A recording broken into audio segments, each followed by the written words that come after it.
Bismillahirrahmanirrahim. Alhamdulillah Rabbil Alamin. Wassalatu wassalamu ala Sayyidina Maulana Muhammadin wa ala alihi wa sahbihi ajma'in, amma ba'd. Rabbi yassir wa la tu'assir, Rabbi tamim bil khair. Rabbana shrah lana sadrana wa yassir lana umurana wa umura muslimin wahlul 'uqdatam min lisanina yafqahu qawlana. Bisanadina al-muttasil ila imami Abi Dawud rahimahullahu ta'ala wa qaddasallahu sirrahu wa adama nafa'a bi ulumihi wa barakatihi wa nafahatihi wa madatihi wa karamati fid darin, amin. Bab sujudi ala al-anfi wal jabha, bab sujud di atas hidung dan dahi. Wabihi ilahi qala hadatsana Ibnu Mutsana qala hadatsana Safwan bin Isa qala hadatsana Ma'mar an Yahya bin Abi Katsir an Abi Salamah an Sayyidina Abi Sa'id al-Khudri radhiyallahu anhu anna Rasulullah sallallahu alaihi wasallam ru'ya ala jabhatihi wa ala arnabatihi atharu tinin min salatin sallaha bin nas. Diriwayatkan dari Sayyidina Abi Sa'id al-Khudri radhiyallahu anhu, sesungguhnya Rasul sallallahu alaihi wasallam itu dilihat di atas atau terlihat di atas dahinya Nabi dan arnabah. Arnabah itu ujung hidung yang lunak dari hidung, itu namanya arnabah. Dan di atas ujung hidungnya Nabi bekas tanah dari solat yang mengerjakan ia Nabi akannya solat dengan sahabat. Artinya ketika Nabi mengimami solat terlihat bekas tanah di ujung hidung Nabi sallallahu alaihi wasallam. Hadis ini diriwayatkan berkaitan dengan malam Lailatul Qadar. Nabi katakan, karena ada yang bertengkar di antara kalian, akhirnya aku dilupakan mana atau kapan malam Lailatul Qadar tersebut, tapi aku menyaksikan waktu itu aku sujud di atas air dan tanah. Maka di pagi harinya suatu malam, yaitu malam 27 Nabi melihat, sahabat melihat bahasanya Nabi di atas dahi dan hidung Nabi ada tanah. Itulah malam Lailatul Qadar, yaitu malam 27. Nah, di sini karena poinnya adalah bukan Lailatul Qadar, tapi poin yang berkenaan dengan sujud dengan hidung, maka sahabat meriwayatkan ada bekas tanah di dahi dan di ujung hidung Nabi sallallahu alaihi wasallam. Ulama Syafi'iyah mengatakan sunat mensujudkan hidung.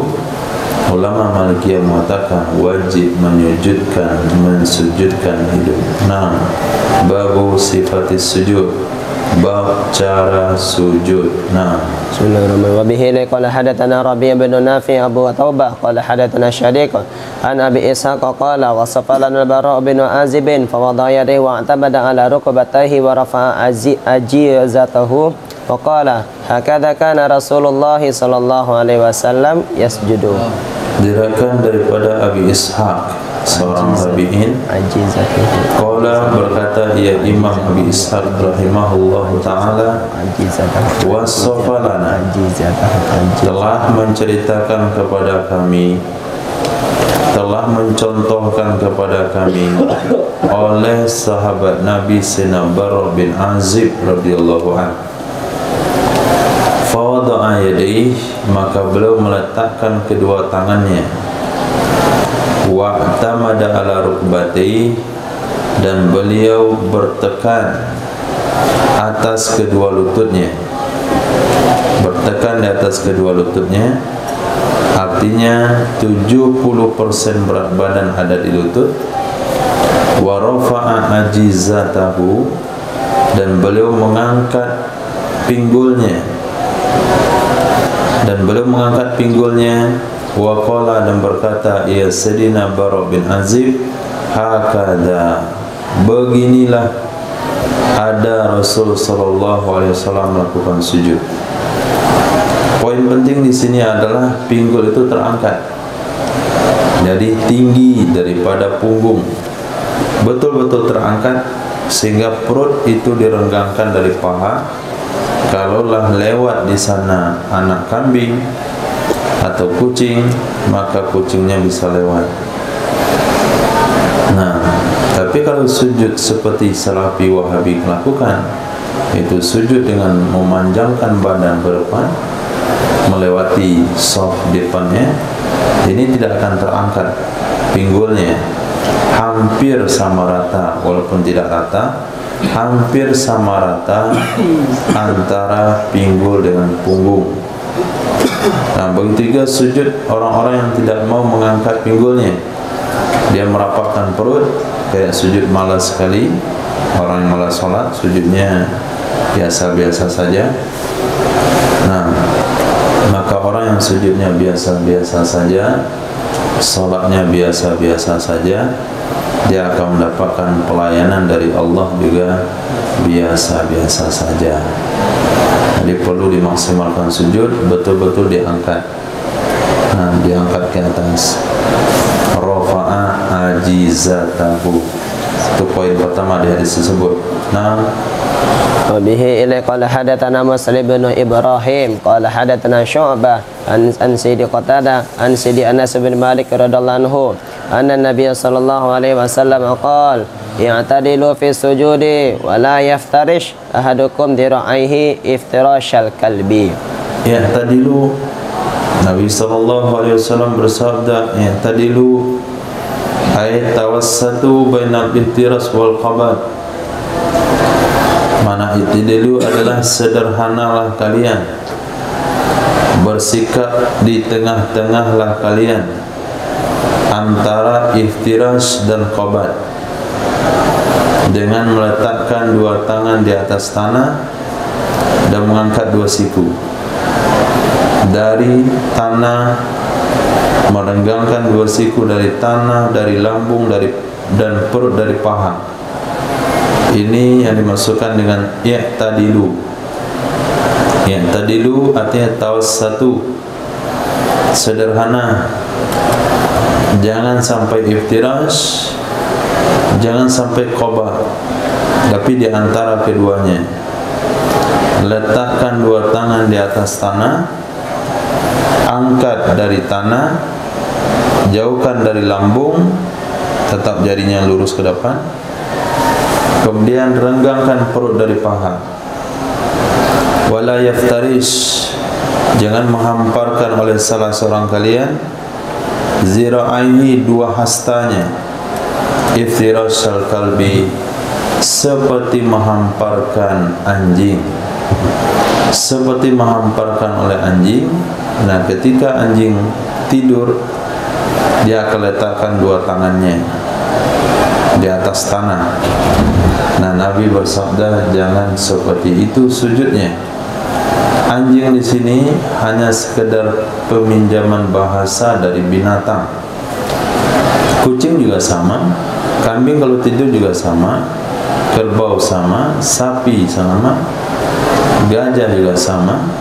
Tapi sengaja Nabi memilih bahasa anjing supaya orang meninggalkannya, litamfir, supaya orang lari dan tidak mengerjakannya.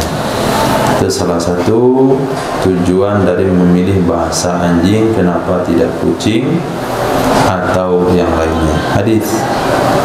Wabihi qala hadatsana Qutaibah qala hadatsana Sufyan an Sayyidina Ubaidillah bin Abdillah an ammihi Yazid bin Asam an Siti Maimunah radhiyallahu anha qalat anna Nabiy sallallahu alaihi wasallam kana idza sajada jafa baina yadayhi hatta law anna bahmatan aradat an tamurra tahta yadayhi marrat.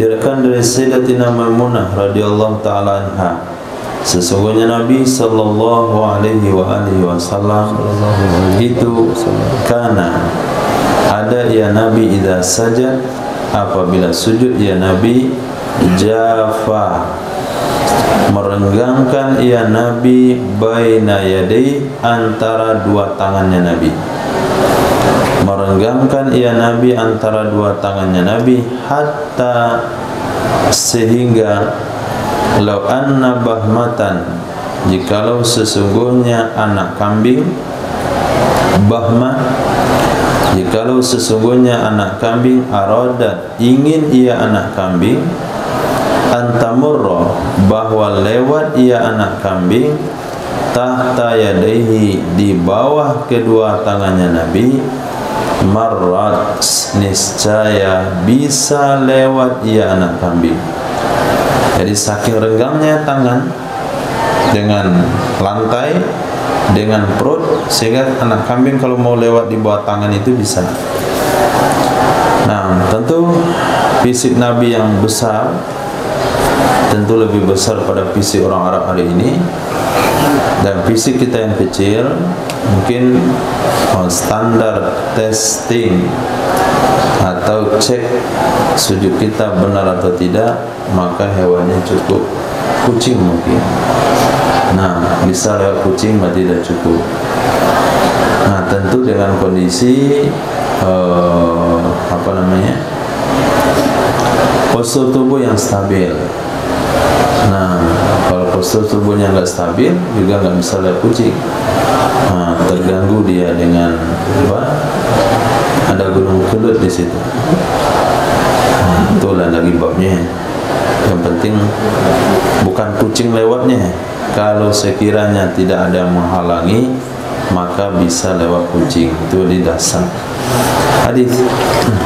Qabila qala hadatsana Abdullah bin Muhammad An-Nufaili qala hadatsana Zuhair qala hadatsana Abu Ishaq an At-Tamimi alladhi yuhaddithu bit-tafsir an Sayyidina Abdullah bin Abbas radhiyallahu anhu qala ataitu Nabiy sallallahu alaihi wasallam min khalfihi fara'aitu bayadha ibtayhi wa huwa mujakhin qad farraja baina yadayhi. Diriwayatkan dari Sayyidina Abdullah bin Abbas radhiyallahu ta'ala anhu maqal ataitu nabiyya, aku datang jumpa Nabi sallallahu alaihi wasallam, min khalfihi, dari belakangnya Nabi. Jadi aku datang dari arah belakang Nabi sallallahu alaihi wasallam.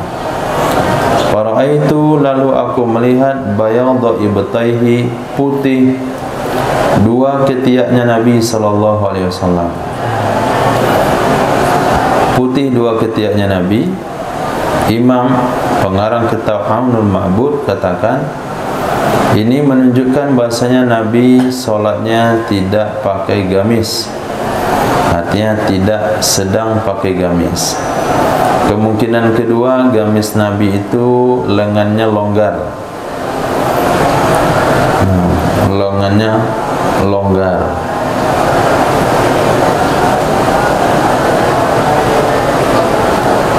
Kemudian aku bisa melihat putih dua ketiaknya Nabi, wa huwa mujakhin. Mujakhin dengan dhamma mim, fathah jim, akhirnya kha musyaddada, mujakhin. Munawwana bil kasrah, bertanwin kasrah. Dia adalah isim mangkus, isim fa'il daripada jakha. Jakha yajkhu, wa huwa mujakhin. Qala al-Khattabi yuridu annahu rafa'a muakhirahu wa mala qalilan.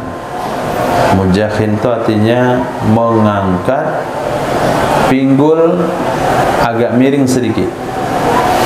Mengangkat pinggul kemudian agak miring sedikit, artinya enggak terlalu diangkat. Kalau terlalu diangkat tertekuk antara leher sama pundak, begini posisinya, tapi agak miring ke bawah, sehingga antara punggung dengan leher itu tidak terlalu ketara. Itu mana mujakhin, mengangkat pinggul lebih tinggi atau mengangkat pinggul dalam keadaan sedang, mujakhin. Qad farraja baina yadayhi, sungguh merenggangkan ia Nabi antara dua tangannya dengan, tadi dah ada awalnya, dengan merenggangkan dua tangan dari perut atau lambung dari tanah, yaitu lantai. Farraja baina yadayhi, Nabi merenggangkan antara dua tangannya. Tidak disebutkan antara dua tangan dari mana. Bukan antara dua tangan kiri tangan kanan. Kalau tangan kiri tangan kanan merenggang, enggak direnggangkan juga renggang karena letaknya di kiri dan kanan. Tapi merenggangkan dua tangan, darinya dibuang. Maf'ul bihnya dibuang. Dari mananya itu sudah ada di hadis mana? Hadis sebelumnya, yaitu dari tanah, kemudian dari lambung.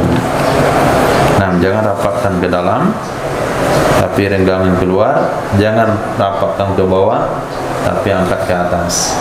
Jadi renggangnya dari bawah ke atas, dari lambung ke kiri ke kanan. Nah, kecuali perempuan waktu sujud tangannya dimasukkan ke dalam.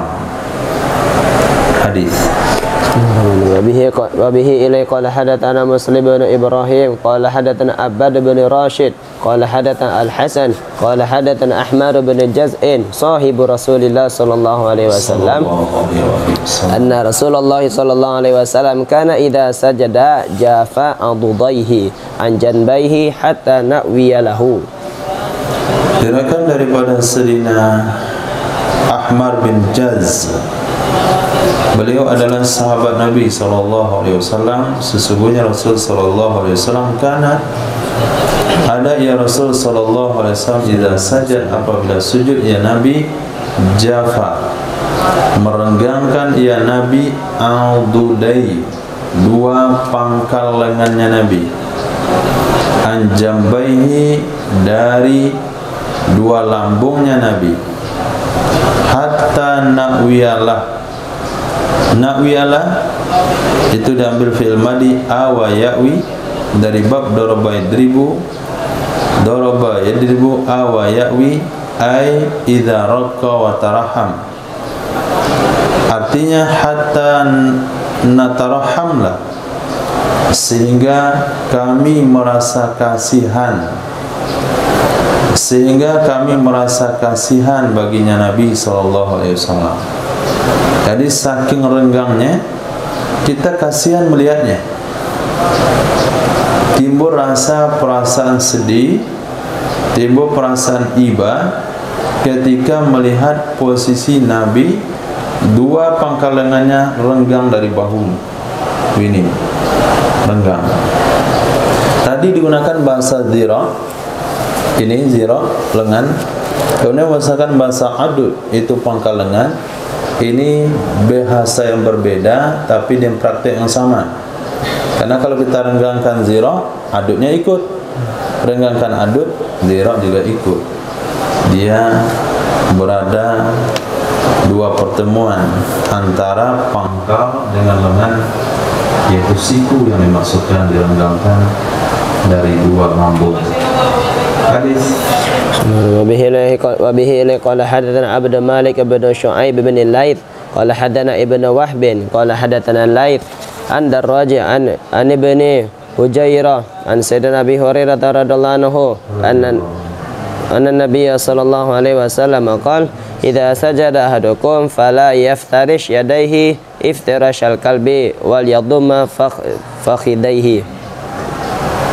Diriwayatkan dari Sayyidina Abi Hurairah radhiyallahu anhu, sesungguhnya baginda Nabi sallallahu alaihi wasallam bersabda, apabila sujud oleh salah seorang kalian, fala yaftarish, maka jangan ia menghamparkan, meletakkan yadaihi, kedua tangannya, iftirashal kalbi, seperti meletakkan dua tangan oleh anjing. Waliyadumma fakhidaihi, hendaklah dia merapatkan kedua pahanya. Hendaklah dia merapatkan kedua pahanya. Ini riwayat yang kedua atau cara yang kedua dalam melakukan sujud. Jadi paha dirapatkan, ujung jari juga dirapatkan dalam sholat.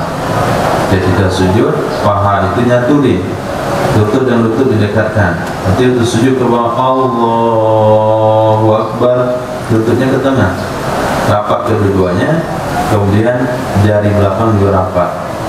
Ini cara yang kedua. Ada juga riwayat yang lain, yaitu lutut tetap lurus posisinya ke bawah, kemudian kaki juga renggang seperti posisi berdiri. Ada dua cara sujud dalam posisi lutut dan posisi kaki. Cuma disarankan bagi orang sholat yang sarung tanpa celana untuk merapatkan, kemudian sholat dengan celana untuk merenggangkan.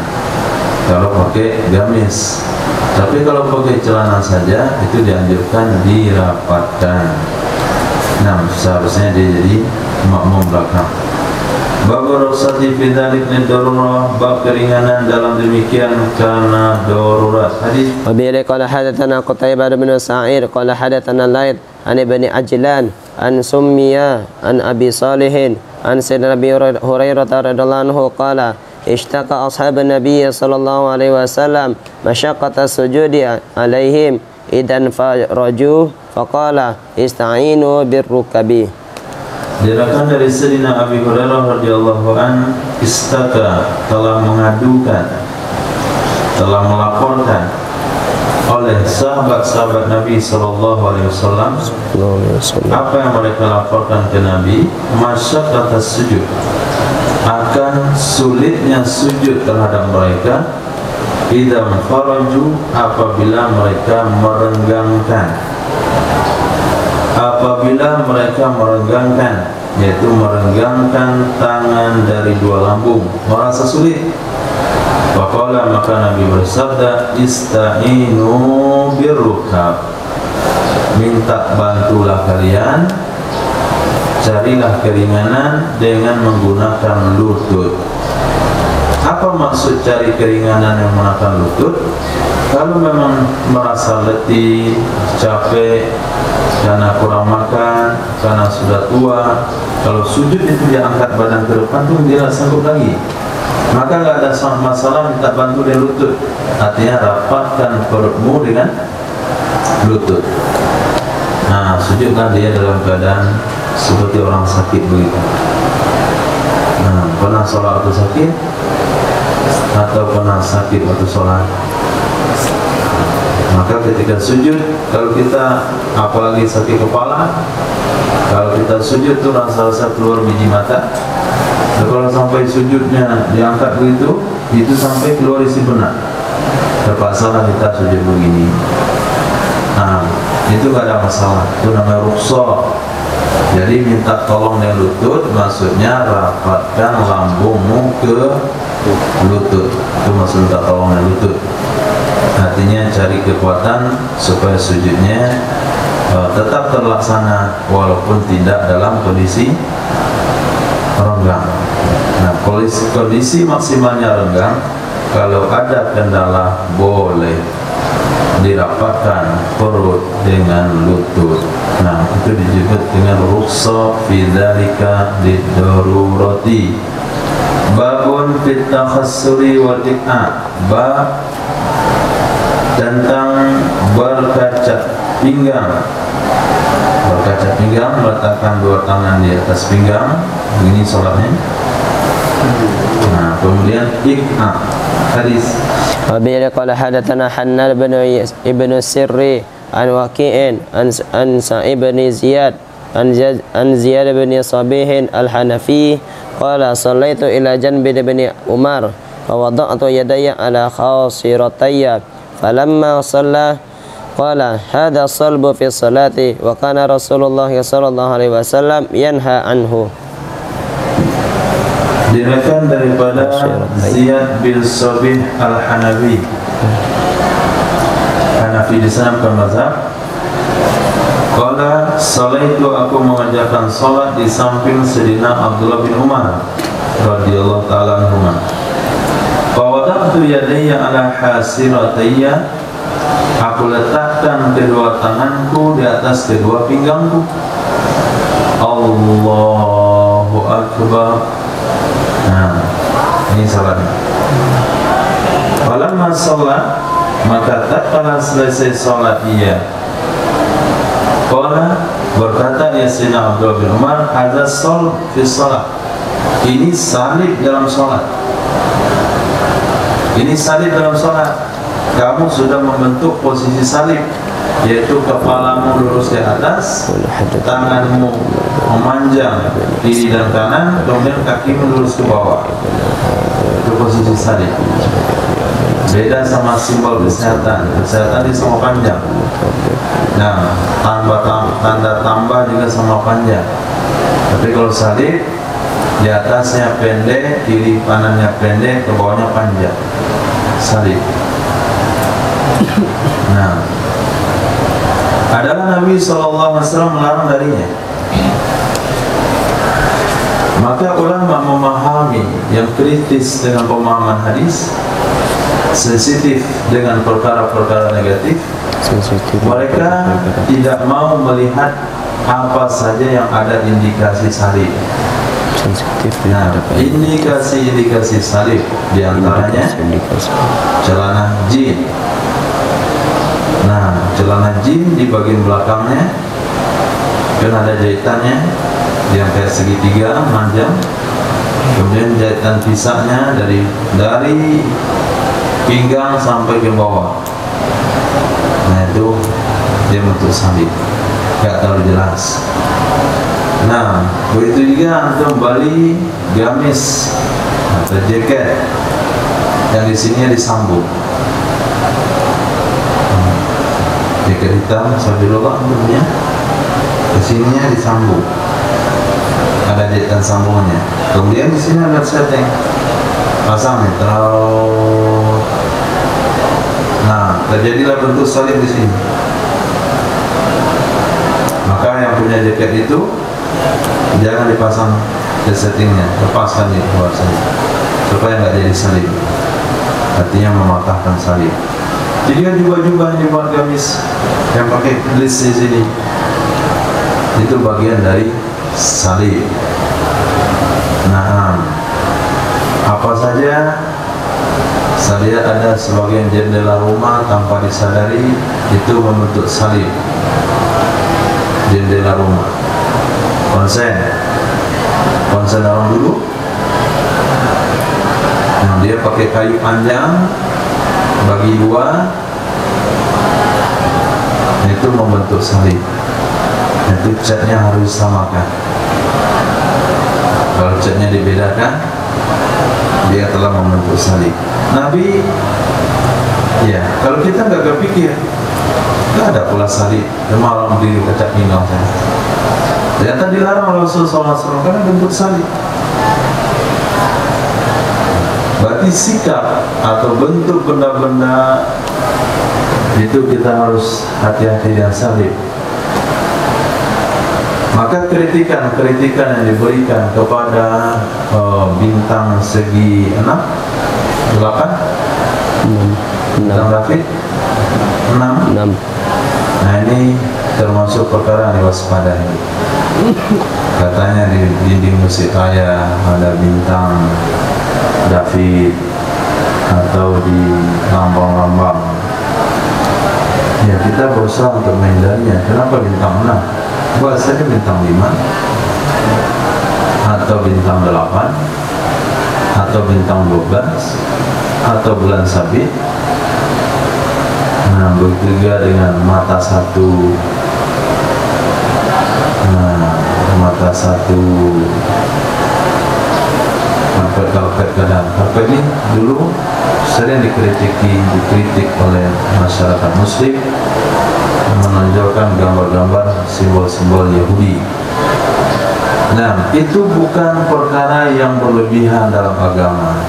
Bukan perkataan yang dikatakan hulu ini terlalu berlebihan. Mana pula ada bintang David di situ? Mana ada pula mata Dajjal? Lihat hadis di sini.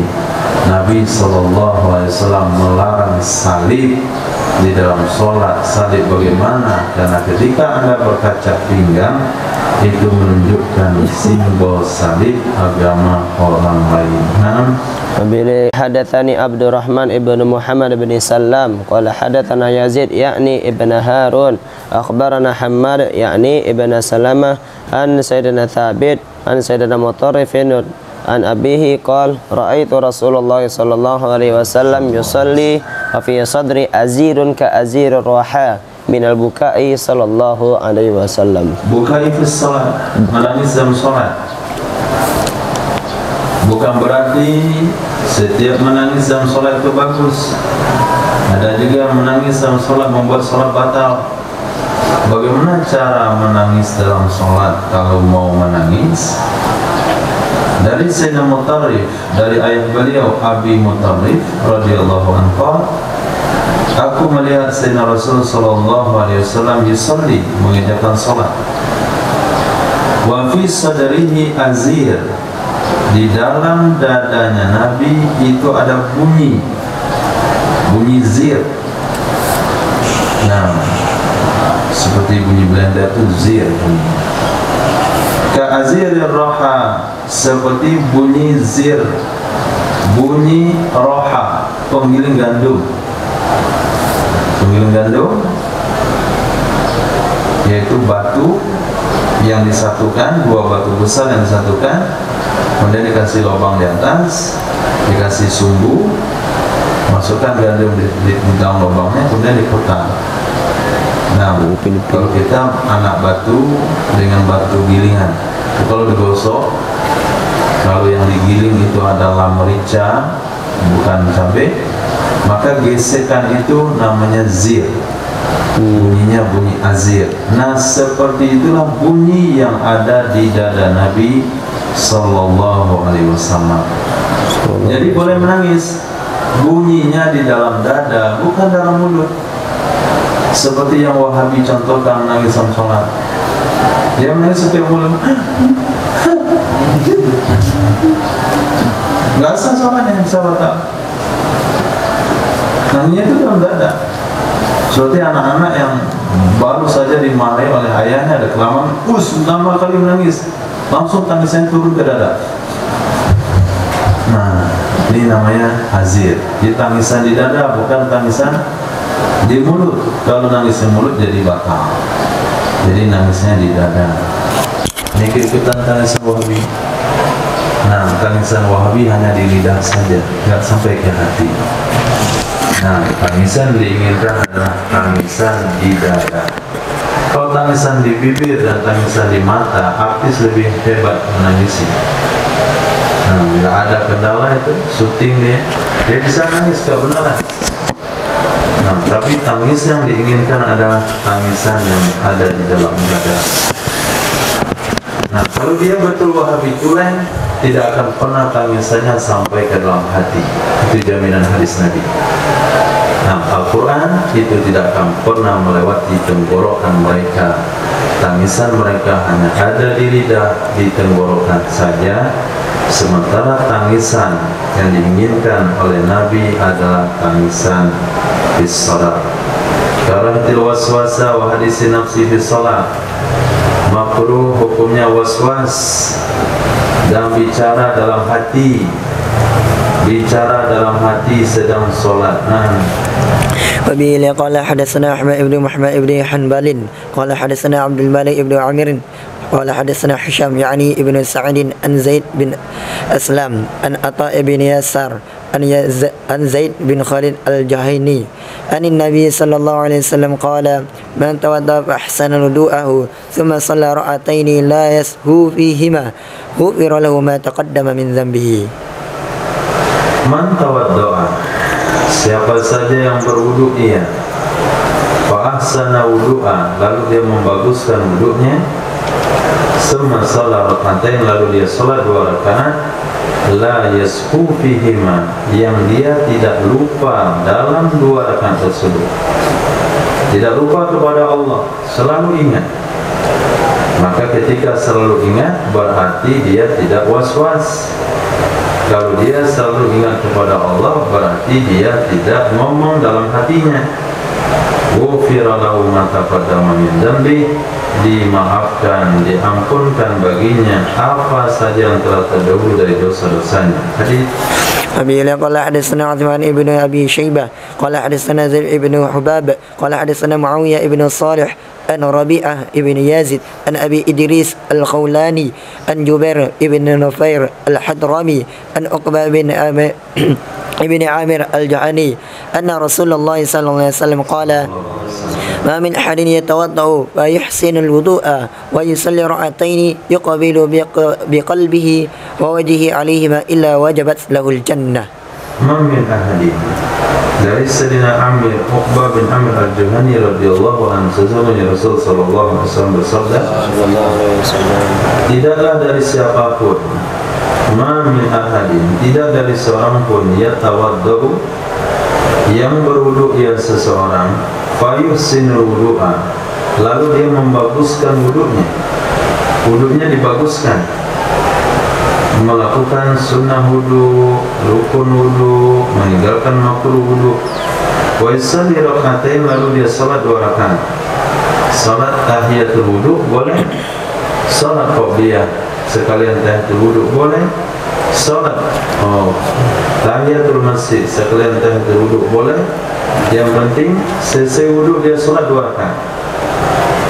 Yuqbilu biqalbihi, dia menghadap dengan hatinya, wa wajhihi, dengan mukanya, alaihima, atas kedua-duanya, melainkan wajib baginya seseorang oleh surga.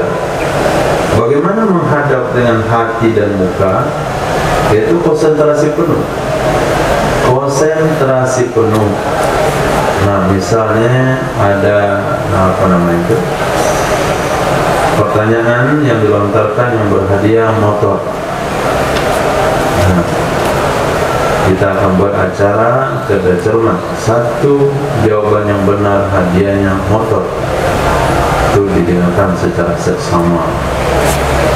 Nah, itu yukbilu biwajih, menghadap dengan hati dan mukanya. Sama dengan seorang hobi main bola, kemudian ada pertandingan bola antara Indonesia dengan Korea, Indonesia Malaysia, simak, mati lampu dia mutu pelek. Nah, ada orang lewat depan dia marah, jangan lewat ganggu saya. Nah, itu namanya yukbilu biqalbihi wajhi. Gak terasa digigit nyamuk, gak terasa lapar, tak dulu soal makan. Nah, mau ke WC nanti dulu, 1 ditahan, 2 ditahan. Itu mana yukbilu biwajhi, lupa segala-galanya. Tergantung kita menyikapi hobi masing-masing. Orang kalau sudah masuk dalam hobinya, dia akan lupa dan segala-galanya. Itu maknanya yukbilu biqalbi wa wajhi. Babul fatih alal imam fis shalah, bab memberitahu imam, bab membuka di atas imam. Bahasanya membuka karena imamnya tersekat, nggak bisa jalan, kita bukakan jalan dengan mengingatkan ayat. Babul Fatih, bab mengingatkan di atas imam dalam solat. Apabila qala hadatsana Muhammad ibnu Ala wa Sulaiman ibnu Abdurrahman ad-Dimashqi qala akhbarana Marwan ibnu Muawiyah an Yahya al-Kahili an al-Musawwir ibn Yazid al-Asdir al-Maliki anna Rasulullah sallallahu alaihi wasallam qala Yahya wa rubbama qala syahidatu Rasulullah sallallahu alaihi wasallam yaqra'u fi salati fataraka shay'an lam yaqra'uhu wa qala lahu rajulun ya Rasulullah tarakta ayata kadha wa kadha wa qala Rasulullah sallallahu alaihi wasallam halla adhkartaniha. Diriwayatkan daripada Musawwir, Sayyidina Musawwir bin Yazid al-Asadi al-Maliki, dengan dhamma mim fathah sin. Musawwir al-Maliki qala bahkan yarwanhu an nabi wahidun hadzal akhir kalam. Maliki hadza nisbah kepada Batan Bani Asad bin Khuzaimah. Jadi Maliki itu kan mazhab, tapi Maliki itu nisbah kepada salah satu perut dari Bani Asad. Nah, Bani Asad itu sebuah keturunan, salah satu perutnya adalah, salah satu cabang keturunannya adalah Malik. Dari Malik itulah dia lahir. Disebutlah Sayyidina Musawwir bin Yazid Musawwar Fatasim Musawwar bin Yazid al-Asadi al-Maliki. Sesungguhnya Rasul sallallahu alaihi wasallam bersabda, qala Yahya wa rubbama qala, kadang-kadang berkata begini, syahidtu, aku menyaksikan Rasul sallallahu alaihi wasallam yaqra'u. Qala Yahya ini murid daripada Sayyidina Musawwir. Wa rubbama qala, kadang-kadang berkata Sayyidina Musawwir, syahidtu Rasulullah. Kadang-kadang katanya begini, anna Rasulullah sallallahu alaihi wasallam yaqra'u. Kadang-kadang syahidtu Rasulullah sallallahu alaihi wasallam yaqra'u. Ada dua redaksi yang digunakan oleh Sayyidina Musawwir dalam hadis ini. Yaqra'u, membaca ya Nabi fi shalah, di dalam salat, fataraka syai'an, lalu meninggalkan ya Nabi akan sesuatu, lam yaqra'u, beliau tidak membacakannya. Arti ada ayat yang tertinggal yang Nabi tidak baca. Sesi salat, salam kiri kanan, faqala lahu rajul, berkata kepada Nabi oleh seorang laki-laki, ya Rasulullah, tarakta ayatan kada wa kada, engkau telah tinggalkan ayat ini dan ini. Nah, tadi lupa dua ayat, ayat ini sama ayat ini enggak kebaca. Berkata Nabi SAW, halla azkartaniha, kenapa tidak engkau ingatkan akan aku akannya ayat? Kalau yang memang tinggal, engkau ingatkan akan aku akannya ayat. Jadi diingatkan. Nah, berarti Nabi memberikan arahan, Nabi memberikan petunjuk. Kalau imam kelupaan dalam ayatnya, maka diingatkan. Biasanya yang kelupaan ini enggak diingatkan, yang diingatkan yang salah baca, yang diingatkan kalau imamnya berhenti. Nah, kalau berhenti baru diingatkan, tapi kalau lanjut tinggal satu ayat enggak diingatkan. Wal adiyati dawha, tinggal satu ayat belakang. Nah, muaddadanya lupa, sudah imamnya dah rukuk selesai, Allahu Akbar. Dan satu lagi, ada salah baca. Nah, umat. Nah, itu nggak diingatkan, dah dua kali, satu kali nggak diingatkan, dua kali nggak diingatkan, karena dia baca tapi salah baca. Bagaimana cara mengingatkan orang yang salah baca? Innahu yakiduna kaida. Maka sudah betul dia pertama, innahum, diganti dia, innahu yakiduna kaida. Bagaimana cara ingatannya? Bukan boleh subhanallah. Nanti subhanallah dia bingung, apalagi salah saya. Langsung saja diingati di belakang, innahum, itu saja sepotong mudah, innahum. Nah, yang kedua mengingatkan ayat. Kalau ada imam salah baca, itu langsung diingatkan pada ayat yang lupa. Jangan apalagi diulang dari dua ayat sebelumnya. Nah, ini membingungkan. Salahnya di ayat sini diulang dua ayat sebelumnya, atau di pangkal ayat. Langsung saja di awal atau di dekat daripada ayat yang salah baca. Nah, innahum. Kemarin siapa lagi yang salah baca? Karena Usman. Nah, jadi yang belakang itu santai saja, diam dan cuek bebek. Nah, gak agak mereka respon kepada imam yang salah baca. Maka Nabi bersabda, halla azkartaniha. Nah, Nabi bersabda, halla azkartumuhu. Kenapa enggak kalian ingatkan akan yang dia salah baca? Qala Sulaiman fi hadisi kuntu uraha nusikhat. Aku melihat akannya qala Sulaiman fi hadisi, berkata Sulaiman dalam hadisnya, qala berkata laki-laki tersebut. Dijawab, kenapa kamu mengingatkan saya? Qala berkata ya laki-laki, kuntu uraha adalah aku dianggapkan atau diperkirakan aku akannya ayat sudah dinasakh. Nah, menurut saya Nabi tadi ayatnya kira-kira dari nasakh. Nah, kan nggak saya ingatkan. Sebetulnya mau mengingatkan, tapi kalau Nabi yang meninggalkan, mungkin saja ayatnya sudah dihapuskan atau ayatnya sudah tidak lagi di dalam Al-Quran. Qala hadatsani Yahya bin Katsir al-Azdi, hadatsana Musawwar bin Yazid al-Asri al-Maliki.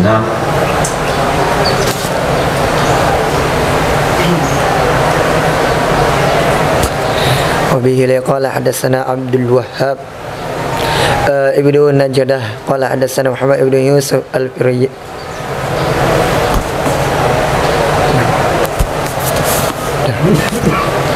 قال حدثنا يحيى ابن كثير الأزدي قال حدثنا مصور ابن يزيد الأسدي المالكي قال حدثنا يزيد ابن محمد الدمشقي قال حدثنا هشام ابن إسماعيل حدثنا محمد ابن شعيب أخبرنا عبد الله ابن علاء ابن الزبرين عن سالم ابن عبد الله عن عبد الله ابن عمر أن النبي صلى الله عليه وسلم صلاة فقرأ فيها فلبس عليه فلما انصرف قال لأبي أصليت معنا قال نعم قال فما منعك. Sesungguhnya Nabi Sallallahu Alaihi Wasallam, hadis yang kepada Sayyidina Abdullah bin Umar, sesungguhnya Nabi Sallallahu Alaihi Wasallam salatan, itu mengerjakan ya Nabi akan satu solat, faqara'a biha, lalu membaca ya Nabi dalamnya solat, lalu bisa ali, lalu tersamar di atasnya Nabi gak bisa lanjutkan karena ragu-ragu. Kalau mensaraf, maka tak kalah salam ya Nabi, qala li Ubay, berkatalah Nabi sallallahu alaihi wasallam kepada Sayyidina Ubay bin Ka'ab, as-salaita ma'ana, apakah engkau ikut salat bersama kami wahai Ubay? Ada Ubay? Qala na'am wahai Nabi, saya ada. Ma manaka, apa yang menghalang kamu mengingatkan saya? Jadi kalau soal bacaan, soal Quran, Nabi merujuk kepada Sayyidina Ubay bin Ka'ab. Nah, dan Sayyidina Ubay bin Ka'ab salah satu sahabat yang Allah perintahkan Nabi untuk mendengarkan bacaan dari sahabat tersebut. Satu saat Sayyidina Nabi sallallahu alaihi wasallam mengatakan, wa Ubay, nam, innallaha amarani an asma'al Qur'ana minka. Allah suruh saya untuk mendengarkan bacaan dari kamu. Kemudian Sayyidina Ubay katakan, ansamani Allah, apakah Allah menyebut namaku wahai Rasul? Nah, samaka, Allah sebut namamu. Fabaka Ubay bin Ka'ab radhiyallahu anhu. Sayyidina Ubay langsung nangis karena namanya disebut oleh Allah Subhanahu wa taala. Maka ketika salat tarawih diresmikan di zaman Sayyidina Umar bin Khattab berjamaah dengan satu imam, maka Sayyidina Umar langsung melantik imam salat tarawih pertama di Masjid Nabawi adalah Sayyidina Ubay bin Ka'ab. Bab nahi anit talqin, bab larangan dari talqin. Talqin, talqin? Lain. Apa? Ketika apa? talqin jenazah. Masya Allah, Wahabi yang Jadi pas sekali nih kata Wahabi, larangan dari talqin. Ini ada anak cucunya sini. Talqin jenazah Coba baca hadisnya kalau memang talqin jenazah. Kalau ia talqin jenazah, kita jadi wahabi hari ini. وبه قال حدثنا عبد الوهاب ابن نجده قال حدثنا محمد ابن يوسف الريابي عن يونس ابن أبي إسحاق عن أبي إسحاق عن الحارث عن علي رضي الله عنه قال قال رسول الله صلى الله عليه وسلم يا علي لا تفتح على الإمام في الصلاة. Nah, talqin itu artinya mengingatkan imam, bukan mentalqin jenazah. Talqin jenazah punya sunnah, lakinu mutakum bila ilaha illallah. Talqin di kubur juga sunnah. Dari Sayyidina Ali radhiyallahu anhu qala Rasulullah sallallahu alaihi wasallam, wahai Ali, jangan kamu mengingatkan atas imam dalam salat. La taftah, jangan kamu mengingatkan di atas imam dalam salat. Jadi kalau imamnya salah dibiarin saja, nggak usah diingatkan. Ini hadis larangan daripada talqin. Babul ittifaq fi shalah, bab menoleh dalam salat. وبه قال حدثنا أحمد بن صالح قال حدثنا ابن وهب قال أخبرني يونس عن ابن شهاب قال سمعت أبا الأحواص يحدثنا في المجلس سعيد بن المسيب قال ابن المسيب قال أبو ذر قال رسول الله صلى الله عليه وسلم لا يزال الله عز وجل مقبلا على العبد وهو في صلاته ما لم يلتفت فإذا التفت انصرف عنه. Qala Sayyidina Abu Dzar Al-Ghifari radhiyallahu anhu qala Rasulullah sallallahu alaihi wasallam la yazalullah, senantiasa Allah subhanahu wa ta'ala azza wa jalla muqbilan, itu menghadap alal abdi, di atas hambanya, wa huwa fi salati, dan dianya hamba sedang atau di dalam ibadah salat. Malam yaltafit, selama tidak menoleh ia si hamba. Wa idza tafata, apabila dia menoleh dalam salatnya, insarafa anhu, niscaya berpaling ia Allah darinya hamba. Jadi kalau kita salat selalu menghadap ke depan, enggak noleh kiri dan kanan, maka selalu rahmat Allah menyertai kita. Selalu rahmat Allah berhadapan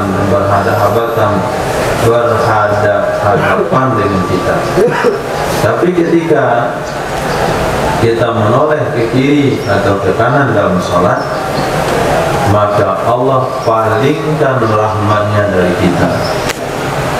Nah, seperti kita bertamu atau duduk dalam sebuah jamuan makan, itu ketika masih fokus dengan makanan, hidangan itu masih ada di depan, ayamnya, kambingnya, kemudian kalionya, rendangnya.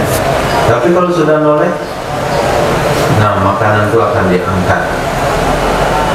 Nah, di sini takwil juga, bukan Allahnya yang menghadap, tapi rahmat dan kasih sayangnya. Hadis. Bila qala hadatsana Musaddad qala hadatsana Abu al-Ahwas anil Ash'ath yakni ibnu Sulaim an abihi an Masruqin an Aisyah radhiyallahu anha qalat sa'altu Rasulullah sallallahu alaihi wasallam an iltifati ar-rajuli fi as-salati wa qala innama huwa ikhtilasun yakhtalisuhu asy-syaitanu min salati al-'abdi.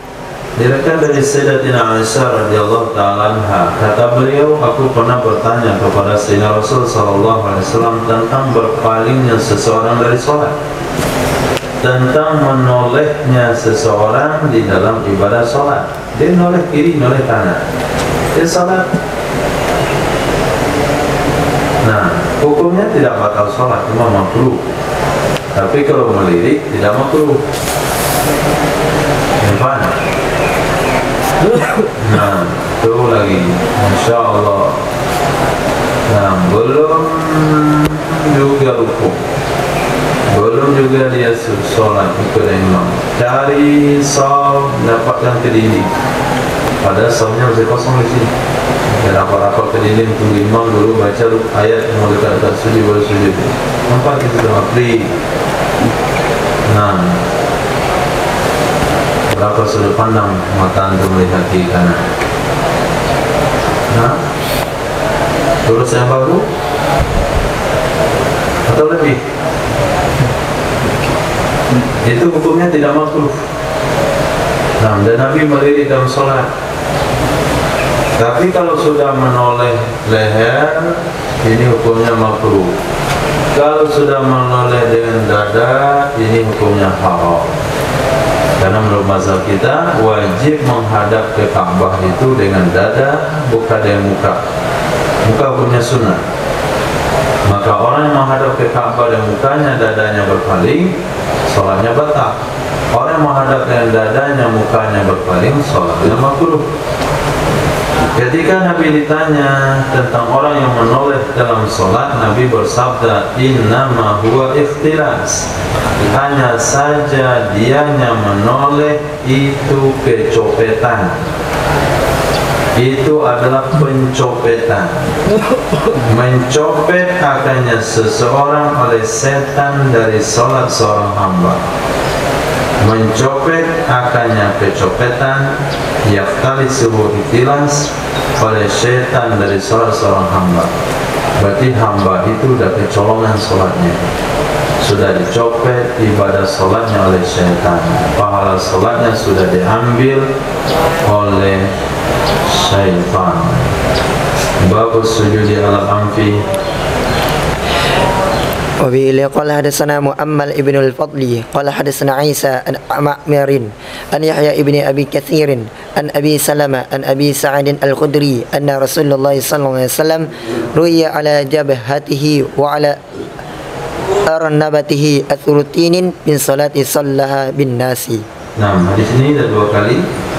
Tadi judulnya salat di atas dahi dan hidung. Di sini sujud di atas hidung.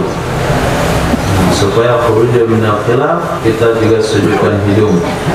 Sepesek apapun hidung, itu sujudkan ke lantai. Sampai hidungnya mancung, aman. Dan Sayyidina Abu Sa'id Al-Khudri radhiyallahu anhu, sesungguhnya Rasul sallallahu alaihi wasallam itu ru'ya, dilihat atau terlihat di atas dahinya Nabi dan di atas ujung hidungnya Nabi bekas tanah dari ibadah solat yang mengerjakan ya Nabi akannya solat dengan manusia. Bab nazar fi salat, bab memandang dalam solat.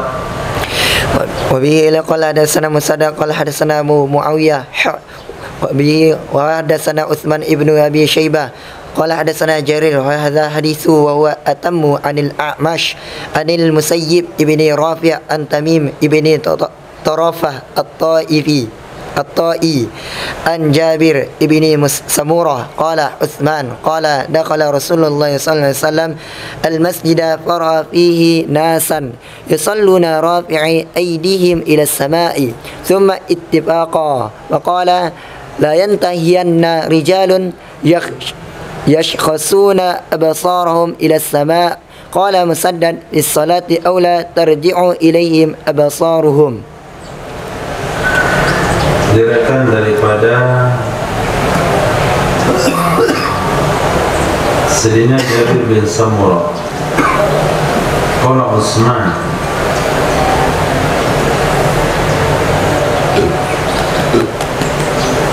summa ittafaqa. Ittafaqa di sini ada dua perawi, yakni Musaddad dan Utsman.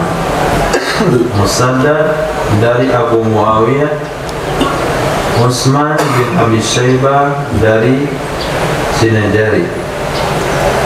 Hadza hadithu. Ini adalah hadis dari Sayyidina Jarir. Dia lebih sempurna daripada hadis Ahmas dari Sayyidina Musayyib bin Rafi' dari Tamim bin Taraf At-Ta'i dari Sayyidina Jabir bin Samurah. Qala Utsman, berkata Sayyidina Utsman bin Affan, qala dakhala Rasulullah, masuklah Rasul sallallahu alaihi wasallam ke masjid, para fihi, lalu melihat ya Nabi dalamnya masjid, an-nasan akan sahabat-sahabat, akan orang-orang yusallun mereka mengerjakan salat rafi'i aydihim, mereka mengangkat tangan-tangan mereka ke langit, mengangkat tangan-tangan mereka ke langit. Kemudian sepakat kedua-duanya, dua perawi hadis tadi, Abu Muawiyah dengan Jariyah. Faqala, maka berkatalah Nabi SAW, la yantahiyanna, sungguh benar-benar berhenti, rijalun, oleh orang-orang, yaskhasuna, mereka mengangkat, absarahum, akan pandangan-pandangan mereka ke langit. Berkata Imam Musaddad, fis sholat, dalam ibadah sholat, aula tarjimu ilaihim absarahum, atau kalau mereka tidak mau berhenti, tidak kembali kepada mereka oleh penglihatan-penglihatan mereka. Nah, jadi di awal Islam, sahabat sholatnya itu menghadap ke langit. Allahu Akbar. Ini Bismillahirrahmanirrahim. Ya Allah, Alhamdulillahirabbil alamin. Nah, bergilirnya waktu, terus sehingga turun ayat yang berbunyi wa qumu lillahi qanitin. Nah, tegakkanlah salat dalam keadaan khusyuk. Maka Nabi merealisasikan ayat itu ketika masuk ke dalam masjid, melihat sahabat-sahabat masih sholat melihat ke langit, karena kebiasaannya demikian. Maka Nabi bersabda, mereka mau berhenti dari mengangkat pandangan ke langit, atau pandangannya tidak kembali kepada mereka, maknanya rabun atau buta. Jadi salah satu penyebab mata sakit itu melihat ke atas dalam sholat. Nah, dia ke bawah. Salah satu penyebab seseorang itu bodoh itu mengangkat kepala dari sujud mendahului imam. Imam belum sujud, dia sudah angkat. Ini akan menyebabkan kecerdasannya akan berkurang. Nah, karena Nabi bersabda, kalaulah mereka tidak berhenti dari hal tersebut, Allah akan robah kepalanya dengan kepala keledai. Hadis. Wabila qala hadatsana Musaddad qala hadatsana Yahya an Sa'id ibn Abi Arubah an qatada anna Anas ibn Malik haddatsahum qala Rasulullah sallallahu alaihi wasallam ma balu aqwamin yarfa'una absarahum fi salatihim washtadda qawluhu fi dhalika wa qala la yantahunna an dhalik aw la tukhtafanna absaruhum.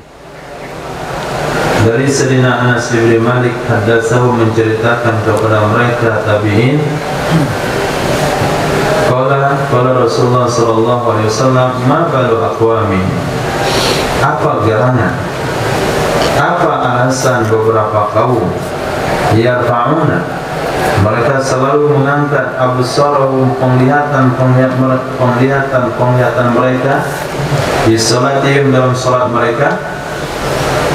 Fastadda qawlu fi dzalik, maka istadda bersangatan perkataannya Nabi dalam hal tersebut. Faqala la yantahunna an dzalik, sungguh benar-benar mereka berhenti dari hal itu, mengangkat pandangan ke langit, atau sungguh benar-benar akan disambar penglihatan mereka, Ini kata sahabat, istadda qawluh. Nah, itu sudah memuncak itu emosinya Nabi. Begitu memuncaknya emosinya Nabi. Nah, begitu juga dalam bab shaf, sudah dirapikan, sudah berjalan Nabi kiri kanan menyentuh pundak dan dada sahabat. Kemudian diberikan motivasi, man wassala safan wassalahullah, man qata'a safan qata'ahullah. Mereka motivasi Fairuz Sufuf, rijal awaluha wa syarruha akhiruha. Kemudian juga tetap sahnya tidak dulu sahabat.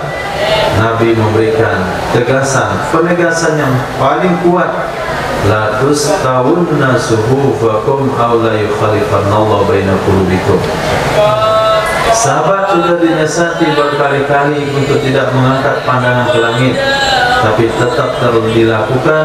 Nabi istadda qauluh, memuncak kemarahannya sehingga mengucapkan la yantahunna an dzalik aw la tuqtafanna absaruhum. Pahami redaksi di sini. Kalau ini sudah redaksi marah bagi Nabi, ini sudah redaksi emosi dari Sayyidina Rasul Sallallahu Alaihi Wasallam. Nah, tapi bagi umat menganggap redaksi ini biasa-biasa saja. Umat menganggap redaksi ini biasa-biasa saja. Redaksi-redaksi tertentu Nabi bahkan untuk sebagian sahabat Nabi merah mukanya saja itu sudah dianggap sebuah kemarahan yang besar.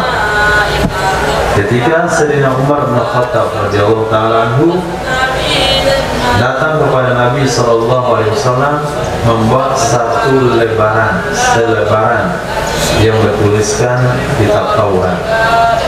Nah, menyampaikan kepada Nabi, ya Rasul, saya dapat lembaran Taurat daripada Yahudi. Nabi merah mukanya. Nabi bersabda, wahai Umar, kalau Musa hidup sekarang dia tidak akan selamat kecuali mengikuti syariat saya. Maka pada saat itu Sayyidina Umar berlutut atas kakinya, raditu billahi rabba wa bil islami dinan wa bi Muhammadin rasulah, sampai beliau berlutut. Begitu juga ketika Sayyidina Rasul Sallallahu Alaihi Wasallam bercerita tentang Yahudi, Nabi bersabda, gaulilah oleh kalian, tidur bersamalah kalian, makan bersamalah kalian dengan wanita-wanita berhaid, supaya berbeda dengan bangsa Yahudi. Satu sahabat katakan, ya Rasulullah, sekalian kita jima saja mereka waktu berhaid, biar sekalian berbeda dengan Yahudi. Akhirnya Nabi diam. Maka sahabat mengira bahasanya Nabi marah kepada sahabat tersebut. Tapi ketika makanan datang, sahabat itu barusan saja pergi, Nabi katakan, jemput dia kembali untuk makan. Jadi begitu para sahabat radhiyallahu anhu menyikapi dengan mimik wajah Nabi, kemudian dengan sabda-sabda Rasul sallallahu alaihi wasallam. Ini bagi makam para sahabat, la yantahunna an dzalik aw la tuqafunna absaruhum. Itu sudah istadda qauluh. Itu sudah emosi memuncak. Dan bagi sahabat hari ini, bukan sahabat, bagi makhluk hari ini, nah manusia hari ini, itu dianggap remeh saja dengan hadis-hadis seperti itu. Mereka tidak merasakan apa bahasanya, mereka tidak merasakan energi, emosi dari hadis itu. Kalau antum mengatakan ahlus sunnah wal jamaah, memurnikan akidah, kembali kepada sunnah, seharusnya dia bisa menjiwai dengan hadis Nabi. Kalau lagu bahasa Indonesia saja dijiwai, kalau nyanyi sedih saja dijiwai, penyanyi itu mana sedih dia? Nyanyi putus cinta dia mukanya sedih sekali. Itu maknanya menjiwai. Puisi dibaca dijiwai, lagu-lagu dijiwai, Quran dicandai. Nah, hadis Nabi ditertawai. Nggak cocok. Untuk pernah nangis atau tidak? Hah? Bodoh amat. Nonton film nangis. Sedangkan baca hadis, baca Quran nggak nangis. Hadis. Nah, tidak minta ampun itu damai. وبه قال حدثنا عثمان بن أبي شيبة قال حدثنا سفيان بن عيينة عن الزهري عن عروة بن عائشة قالت صلى رسول الله صلى الله عليه وسلم في خميصة لها أعلام فقال شغلتني أعلام هذه اذهبوا بها إلى أبي جهم وأتوني بأنبجانيته. Nah, kata Sayyidatina Aisyah radhiyallahu taala, "Shalla Rasulullah." Telah salat oleh Rasul sallallahu alaihi wasallam dalam sebuah gamis, khamisah, selendang. Laha alam. Selendang itu ada garis-garisnya. Faqala berkata, ya Nabi, sagalatni a'lamu hadhihi. Telah membimbangkan akan aku, mengganggu konsentrasi aku oleh gambar-gambar ini selendang. Izhabu biha, pergilah kalian dengannya selendang ke Abi Jaham.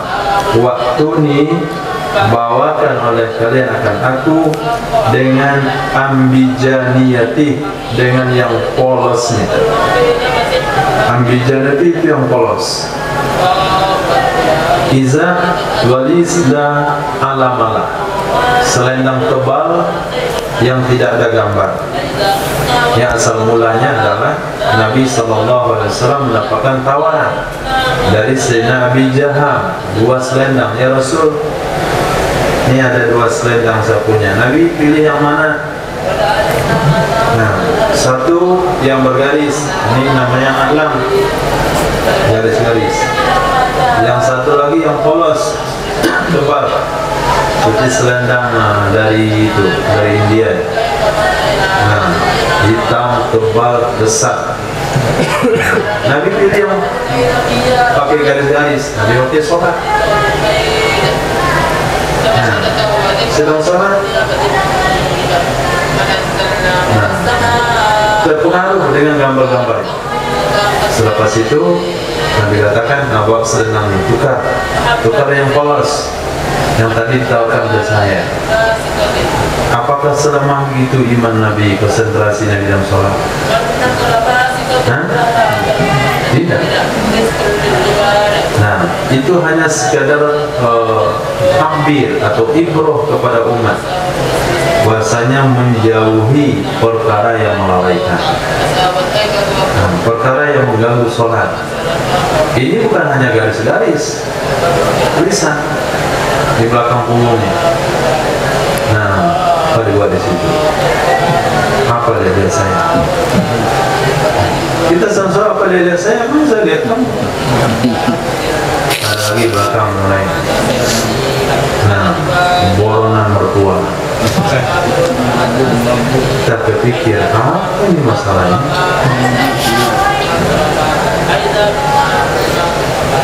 Macam-macam tulisannya. Kalau maka membuat tulisan, buat di depannya, buat di belakang. Hadis.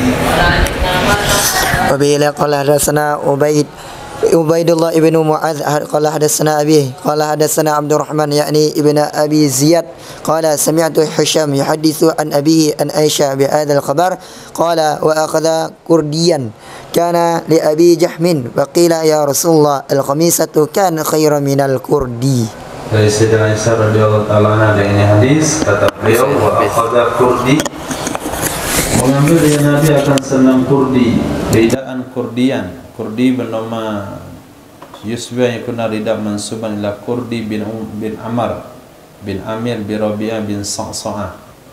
Jadi Kurdi itu Madain Kurdi.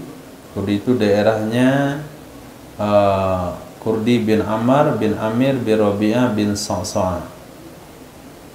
Wa kanu bi Amr bin Amir yalbasu kulla yawmin hilatan fa idza kana akhiran nahar mazzaqaha li alla talbisu ba'daha. Nah, karena ada dulu seseorang bernama Amr bin Amir, dia memakai setiap hari sepasang pakaian. Kalau sudah di akhir siang, dia robek pakaian itu supaya nggak dipakai lagi setelahnya. Nah, itu menunjukkan dia orang kaya. pakai pakaian itu sekali saja. Nah, ada itu dalam dunia artis, dia nggak pakai baju itu 2 kali. Baju dalam tuh pakai sekali, buang, pakai yang baru lagi, buang. Nah, setelah dibuang baru dikirim ke tempat barang-barang rongsokan, kemudian disetrika, cuci lagi, beli, nah tempelkan merek baru atau barang second. Nah, kita ngantri belinya. Nah, kalau pakai baju second, muslim beli baju second di Saudi sana, gamis, nggak ada masalah. Ini beli baju second dari Singapura, baju second daripada Inggris, baru saja memakai oleh orang makan babi. Nah, sepatu second saja khawatir kita beli, nggak bersentuhan yang kulit, pakai kaos kaki dan sebagainya. Kalau beli barang-barang second itu yang kira-kira pemakainya muslim, atau pemakaiannya bukan dengan badan atau makanan atau pakaian, cukup dengan misalnya mesin cuci itu nggak boleh, mesin air nggak ada masalah, kemudian elektronik, TV second nggak ada masalah karena nggak buat sholat. Tapi kalau baju second jangan, kecuali dari pemiliknya muslim. Jadi Amr bin Amir ini dia pakai baju setiap hari satu setel. Nanti kalau di akhir hari dia robek baju tersebut supaya nggak dipakai lagi besoknya. Nah, dia punya kebiasaan memakai selendang. Nah, sehingga selendang itu dinisbahkan ke dia. Namanya Kurdi bin Ammar. Di sebelah selendang Kurdi. Jadi selendang itu tetap diproduksi. Maka Nabi ketika ditaruhkan oleh Sayyidina Abu Jaham selendang Kurdi yang bergaris-garis, lalu dikatakan, ya Rasulullah, al-khamisah kana khairan min al-kurdi. Nah, selendang khamisah itu lebih baik daripada kurdi. Wallahu a'lam. Bab rukhsati fi dzalik. Subhanallah bihamdihi. Qala mu'allif rahimahullahu taala